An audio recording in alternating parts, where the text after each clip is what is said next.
بسم الله الرحمن الرحيم. ياسين والقرآن الحكيم إنك لمن المرسلين على صراط مستقيم تنزيل العزيز الرحيم لتنذر قوما ما أنذر آباؤهم فهم غافلون لقد حق القول على أكثرهم فهم لا يؤمنون إنا جعلنا في أعناقهم أغلالا فهي إلى الأذقان فهم مقمحون وجعلنا من بين أيديهم سدا ومن خلفهم سدا فأغشيناهم فهم لا يبصرون وسواء عليهم أأنذرتهم أم لم تنذرهم لا يؤمنون إنما تنذر من اتبع الذكر وخشي الرحمن بالغيب فبشره بمغفرة وأجر كريم إنا نحن نحيي الموتى ونكتب ما قدموا وآثارهم وكل شيء أحصيناه في إمام مبين واضرب لهم مثلا أصحاب القرية إذ جاءها المرسلون إذ أرسلنا إليهم 2 فكذبوهما فعززنا بثالث فقالوا إنا إليكم مرسلون قالوا ما أنتم إلا بشر مثلنا وما أنزل الرحمن من شيء إن أنتم إلا تكذبون قالوا ربنا يعلم إنا إليكم لمرسلون وما علينا إلا البلاغ المبين قالوا إنا تطيرنا بكم لئن لم تنتهوا لنرجمنكم وليمسنكم منا عذاب أليم قالوا طائركم معكم أئن ذكرتم بل أنتم قوم مسرفون وجاء من أقصى المدينة رجل يسعى قال يا قوم اتبعوا المرسلين اتبعوا من لا يسألكم أجرا وهم مهتدون وما لي لا أعبد الذي فطرني وإليه ترجعون أأتخذ من دونه آلهة إن يردني الرحمن بضر لا تغن عني شفاعتهم شيئا ولا ينقذون إني إذا لفي ضلال مبين إني آمنت بربكم فاسمعون قيل ادخل الجنة قال يا ليت قومي يعلمون بما غفر لي ربي وجعلني من المكرمين وما أنزلنا على قومه من بعده من جند من السماء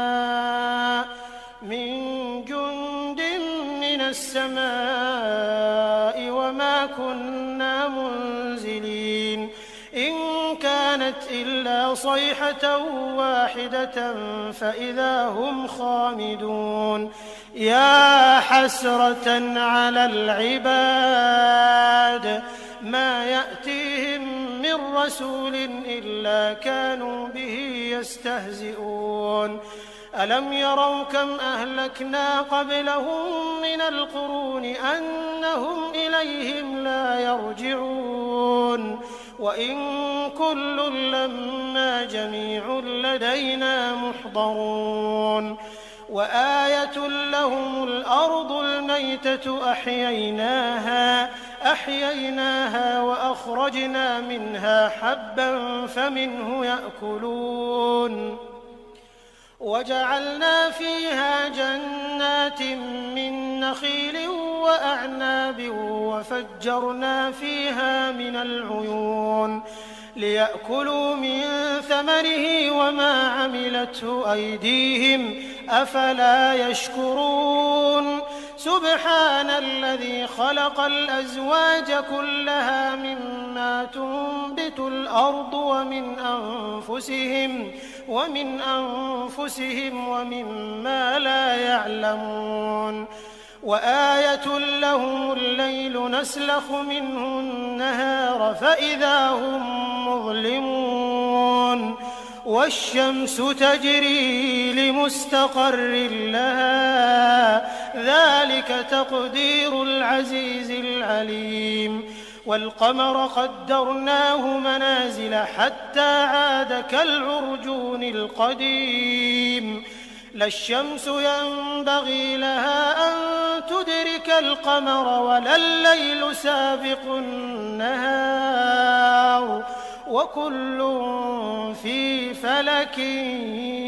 يسبحون وآية لهم أنا حملنا ذريتهم في الفلك المشحون وخلقنا لهم من مثله ما يركبون وإن نشأ نغرقهم فلا صريخ لهم ولا هم ينقذون إلا رحمة منا ومتاعا إلى حين وإذا قيل لهم اتقوا ما بين أيديكم وما خلفكم لعلكم ترحمون وما تأتيهم من آية من آيات ربهم إلا كانوا عنها معرضين وإذا قيل لهم أنفقوا مما رزقكم الله قال الذين كفروا للذين آمنوا أنطعم من لو يشاء الله أطعمه إن أنتم إلا في ضلال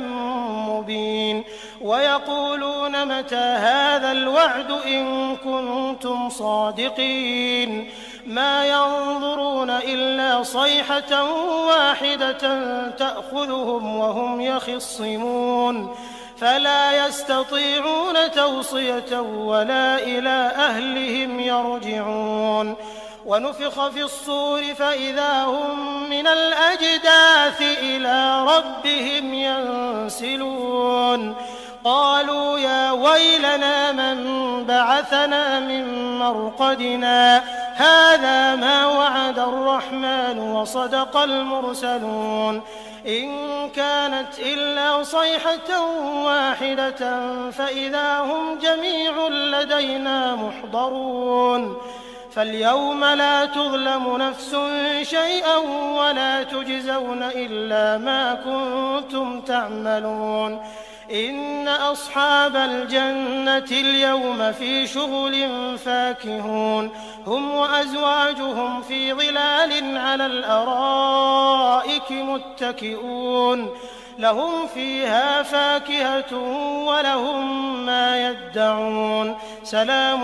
قولا من رب رحيم وامتازوا اليوم أيها المجرمون ألم أعهد إليكم يا بني آدم ألا تعبدوا الشيطان إنه لكم عدو مبين وأن اعبدوني هذا صراط مستقيم ولقد أضل منكم جبلا كثيرا أفلم تكونوا تعقلون هذه جهنم التي كنتم توعدون اصلوها اليوم بما كنتم تكفرون اليوم نختم على أفواههم وتكلمنا أيديهم وتشهد أرجلهم بما كانوا يكسبون ولو نشاء لطمسنا على أعينهم فاستبقوا الصراط فأنى يبصرون ولو نشاء لمسخناهم على مكانتهم فما استطاعوا مضيا ولا يرجعون ومن نعمره ننكسه في الخلق أفلا يعقلون وما علمناه الشعر وما ينبغي له إن هو إلا ذكر وقرآن مبين لينذر من كان حيا ويحق القول على الكافرين أولم يروا أنا خلقنا لهم مما عملت أيدينا أنعاما فهم لها مالكون وذللناها لهم فمنها ركوبهم ومنها يأكلون ولهم فيها منافع ومشارب أفلا يشكرون واتخذوا من دون الله آلهة لعلهم ينصرون لا يستطيعون نصرهم وهم لهم جند محضرون فلا يحزنك قولهم إنا نعلم ما يسرون وما يعلنون أولم ير الإنسان أنا خلقناه من نطفة فإذا هو خصيم مبين وضرب لنا مثلا ونسي خلقه قال من يحيي العظام وهي رميم قل يحييها الذي أنشأها أول مرة وهو بكل خلق عليم الذي جعل لكم من الشجر الأخضر نارا فإذا أنتم منه توقدون أوليس الذي خلق السماوات والأرض بقادر على أن يخلق مثلهم بلى وهو الخلاق العليم إنما أمره إذا أراد شيئا أن يقول له كن فيكون فسبحان الذي بيده ملكوت كل شيء وإليه ترجعون بسم الله الرحمن الرحيم الرحمن علم القرآن خلق الإنسان علمه البيان الشمس والقمر بحسبان والنجم والشجر يسجدان والسماء رفعها ووضع الميزان ألا تطغوا في الميزان وأقيموا الوزن بالقسط ولا تخسروا الميزان والأرض وضعها للأنام فيها فاكهة والنخل ذات الأكمام والحب ذو العصف والريحان فبأي آلاء ربكما تكذبان خلق الإنسان من صلصال كالفخار وخلق الجان من مارج من نار فبأي آلاء ربكما تكذبان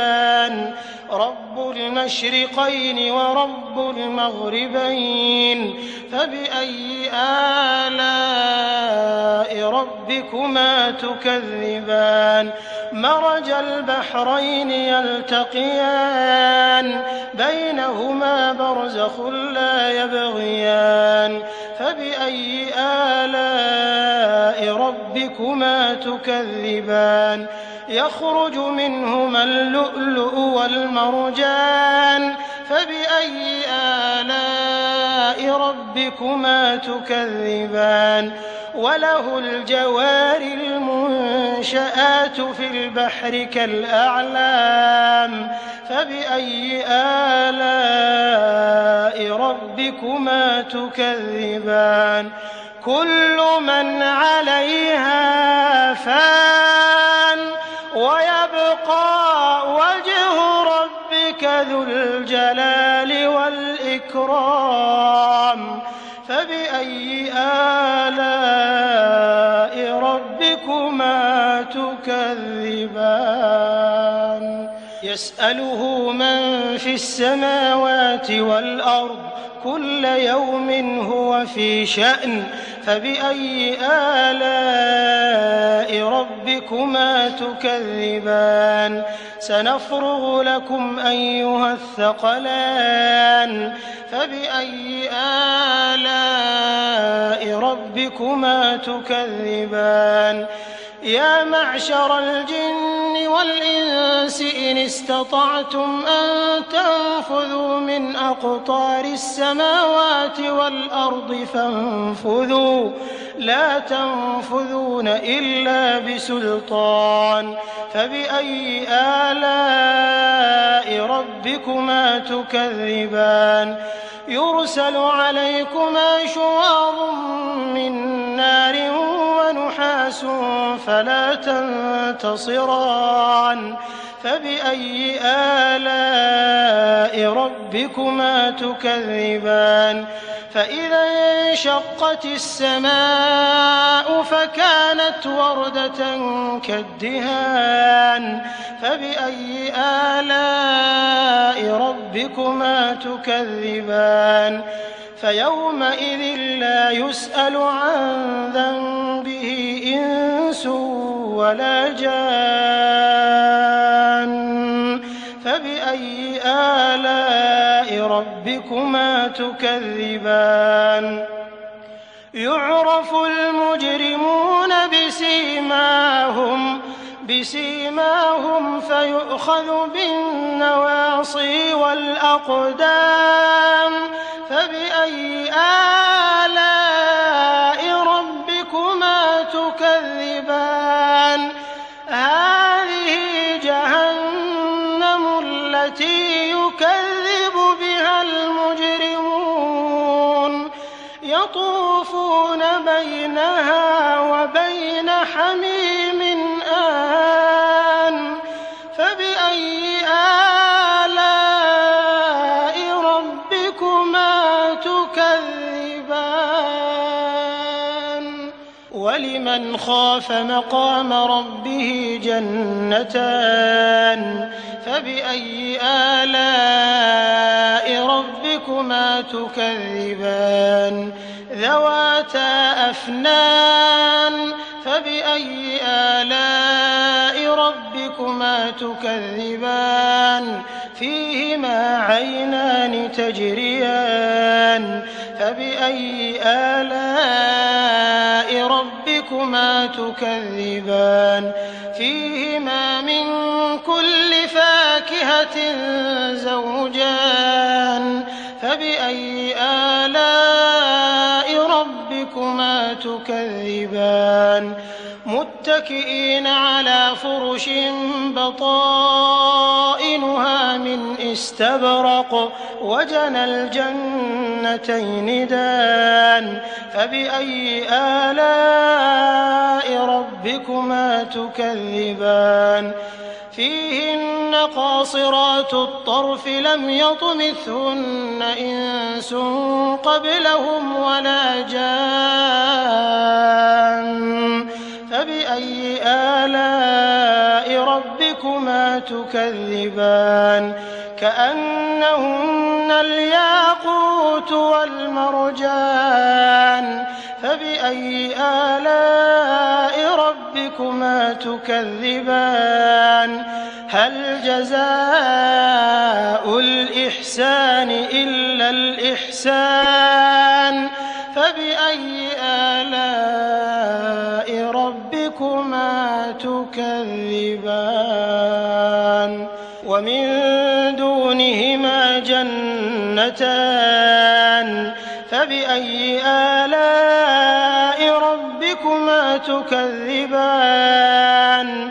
مدهامتان فبأي آلاء ربكما تكذبان فيهما عينان نضاختان فبأي آلاء ربكما ربكما تكذبان فيهما فاكهة ونخل ورمان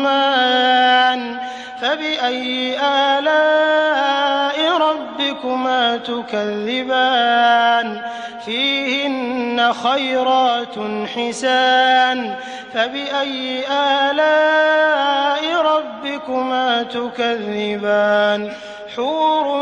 مقصورات في الخيام فبأي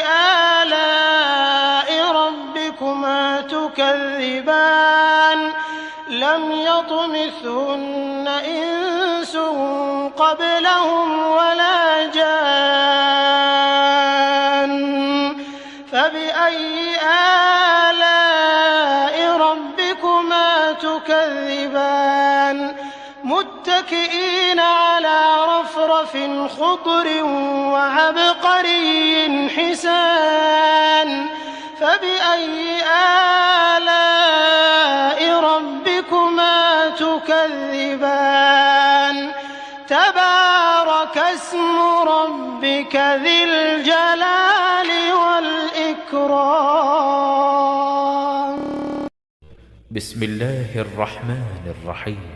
ياسين والقرآن الحكيم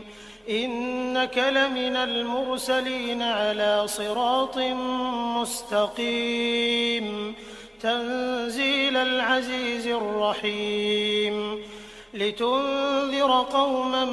ما أنذر آباؤهم فهم غافلون لقد حق القول على أكثرهم فهم لا يؤمنون إنا جعلنا في أعناقهم أغلالا فهي إلى الأذقان فهم مقمحون وجعلنا من بين أيديهم سدا ومن خلفهم سدا فأغشيناهم فهم لا يبصرون وسواء عليهم أأنذرتهم أم لم تنذرهم لا يؤمنون إنما تنذر من اتبع الذكر وخشي الرحمن بالغيب فبشره بمغفرة وأجر كريم إنا نحن نحيي الموتى ونكتب ما قدموا وآثارهم وكل شيء أحصيناه في إمام مبين واضرب لهم مثلا أصحاب القرية إذ جاءها المرسلون إذ أرسلنا إليهم 2 فكذبوهما فعززنا بثالث فقالوا إنا إليكم مرسلون قالوا ما أنتم إلا بشر مثلنا وما أنزل الرحمن من شيء إن أنتم إلا تكذبون قالوا ربنا يعلم إنا إليكم لمرسلون وما علينا إلا البلاغ المبين قالوا إنا تطيرنا بكم لئن لم تنتهوا لنرجمنكم وليمسنكم منا عذاب أليم قالوا طائركم معكم أئن ذكرتم بل أنتم قوم مسرفون وجاء من أقصى المدينة رجل يسعى قال يا قوم اتبعوا المرسلين اتبعوا من لا يسألكم أجرا وهم مهتدون وما لي لا أعبد الذي فطرني وإليه ترجعون أأتخذ من دونه آلهة إن يردني الرحمن بضر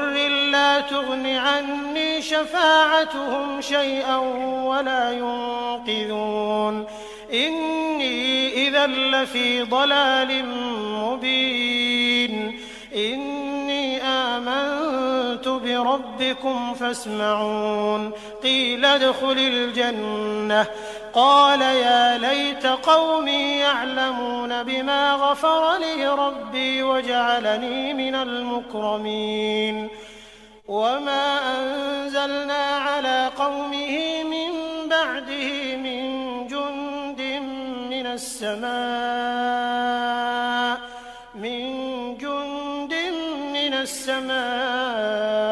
وما كنا منزلين إن كانت إلا صيحة واحدة فإذا هم خامدون يا حسرة على العباد ما يأتيهم من رسول إلا كانوا به يستهزئون ألم يروا كم أهلكنا قبلهم من القرون أنهم إليهم لا يرجعون وإن كل لما جميع لدينا محضرون وآية لهم الأرض الميتة أحييناها وأخرجنا منها حبا فمنه يأكلون وجعلنا فيها جنات من نخيل وأعناب وفجرنا فيها من العيون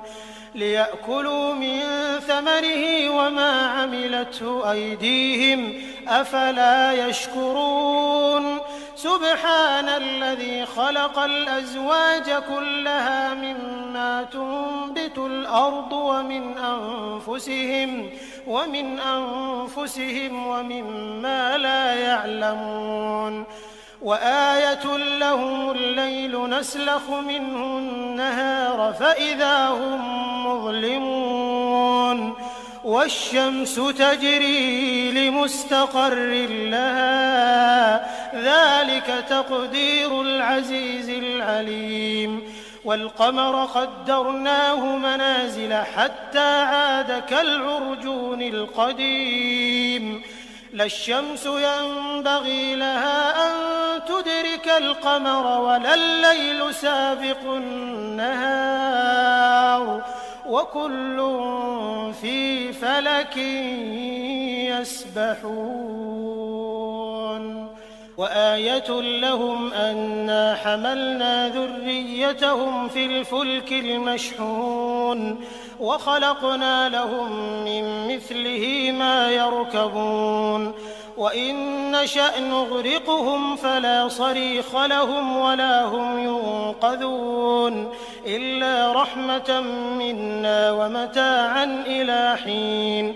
وإذا قيل لهم اتقوا ما بين أيديكم وما خلفكم لعلكم ترحمون وما تأتيهم من آية من آيات ربهم إلا كانوا عنها معرضين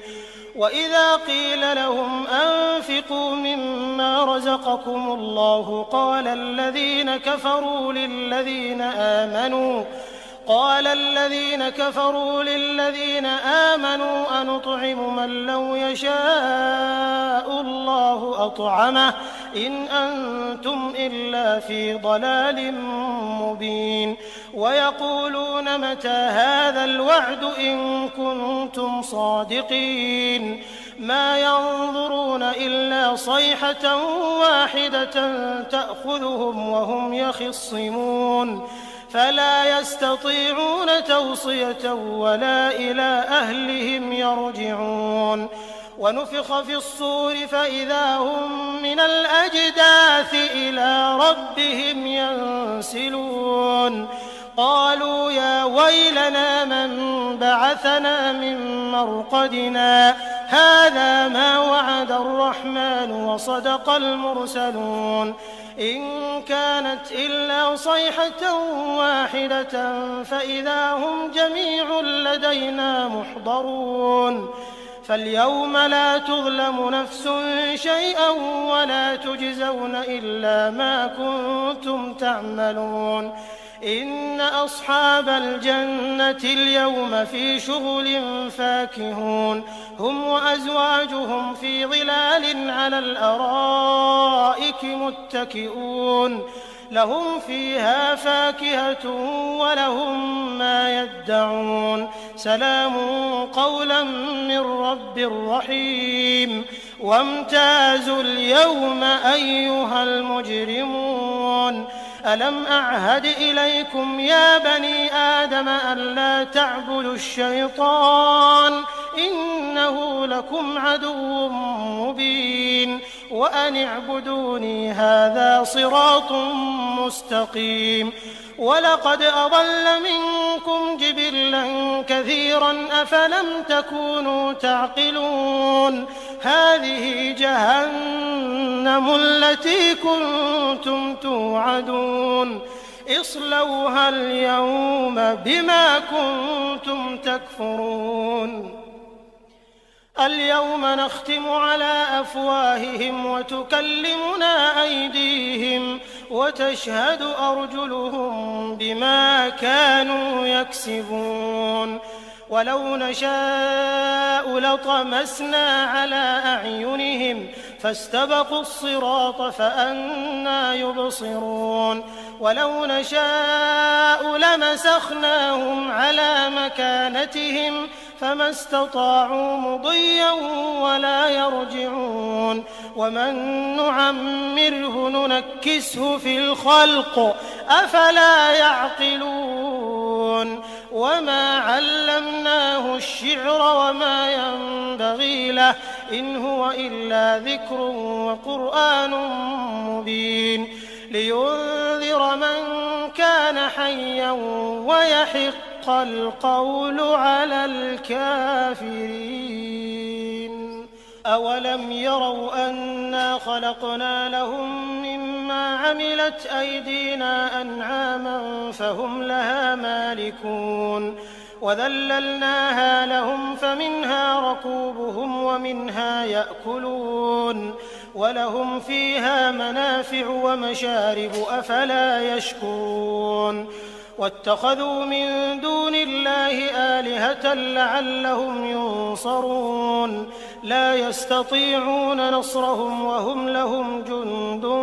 محضرون فلا يحزنك قولهم إنا نعلم ما يسرون وما يعلنون أولم ير الإنسان أنا خلقناه من نطفة فإذا هو خصيم مبين وضرب لنا مثلا ونسي خلقه قال من يحيي العظام وهي رميم قل يحييها الذي أنشأها أول مرة وهو بكل خلق عليم الذي جعل لكم من الشجر الأخضر نارا فإذا أنتم منه توقدون أوليس الذي خلق السماوات والأرض بقادر على أن يخلق مثلهم بلى وهو الخلاق العليم إنما أمره إذا أراد شيئا أن يقول له كن فيكون فسبحان الذي بيده ملكوت كل شيء وإليه ترجعون بسم الله الرحمن الرحيم الرحمن علم القرآن خلق الإنسان علمه البيان الشمس والقمر بحسبان والنجم والشجر يسجدان والسماء رفعها ووضع الميزان ألا تطغوا في الميزان وأقيموا الوزن بالقسط ولا تخسروا الميزان والأرض وضعها للأنام فيها فاكهة والنخل ذات الأكمام والحب ذو العصف والريحان فبأي آلاء ربكما تكذبان خلق الإنسان من صلصال كالفخار وخلق الجان من مارج من نار فبأي آلاء ربكما تكذبان رب المشرقين ورب المغربين فبأي آلاء ربكما تكذبان مرج البحرين يلتقيان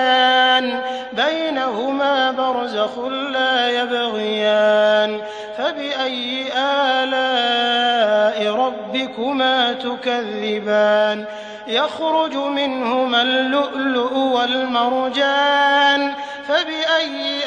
آلاء ربكما تكذبان وله الجوار المنشآت في البحر كالأعلام فبأي آلاء ربكما تكذبان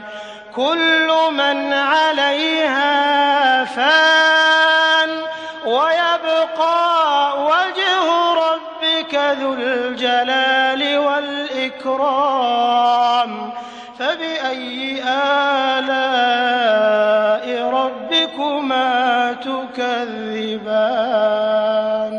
يسأله من في السماوات والأرض كل يوم هو في شأن فبأي آلاء ربكما تكذبان سنفرغ لكم أيها الثقلان فبأي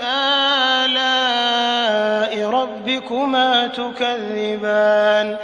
يا معشر الجن والإنس إن استطعتم أن تنفذوا من أقطار السماوات والأرض فانفذوا لا تنفذون إلا بسلطان فبأي آلاء ربكما تكذبان يرسل عليكما شواظ من نار ونحاس فلا تنتصران فبأي آلاء ربكما تكذبان فإذا انشقت السماء فكانت وردة كالدهان فبأي آلاء ربكما تكذبان فيومئذ لا يسأل عن ذنبه إنس ولا جان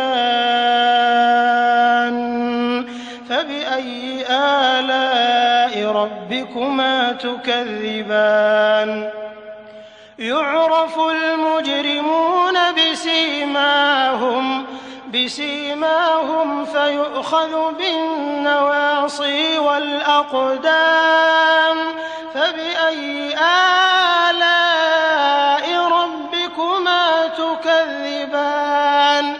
هذه جهنم التي يكذب بها المجرمون يطوفون بينها وبين حميم آن فبأي آلاء ربكما تكذبان ولمن خاف مقام ربه جنتان فبأي آلاء ربكما تكذبان ذواتا أفنان فبأي آلاء ربكما تكذبان فيهما عينان تجريان فبأي آلاء ربكما تكذبان فيهما من كل فاكهة زوجان فبأي آلاء ربكما تكذبان متكئين على فرش بطائنها من استبرق وجنى الجنتين دان فبأي آلاء ربكما تكذبان فيهن قاصرات الطرف لم يطمثهن إنس قبلهم ولا جان فبأي آلاء ربكما تكذبان كأنهن الياقوت والمرجان فبأي آلاء ربكما تكذبان هل جزاء الإحسان إلا الإحسان فبأي آلاء ربكما تكذبان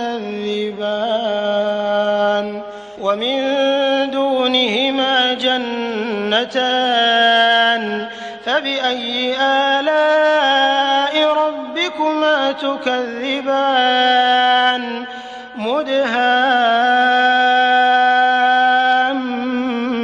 مدهامتان فبأي آلاء ربكما تكذبان فيهما عينان نضاختان فبأي آلاء ربكما تكذبان فيهما فاكهة ونخل ورمان فبأي آلاء ربكما تكذبان فيهن خيرات حسان فبأي آلاء ربكما تكذبان حور مقصورات في الخيام فبأي آلاء ربكما تكذبان لم يطمثهن إنس قبلهم ولا جان فبأي آلاء ربكما تكذبان متكئين على رفرف خضر وعبقري حسان فبأي آلاء ربكما تكذبان تبارك اسم ربك ذي الجلال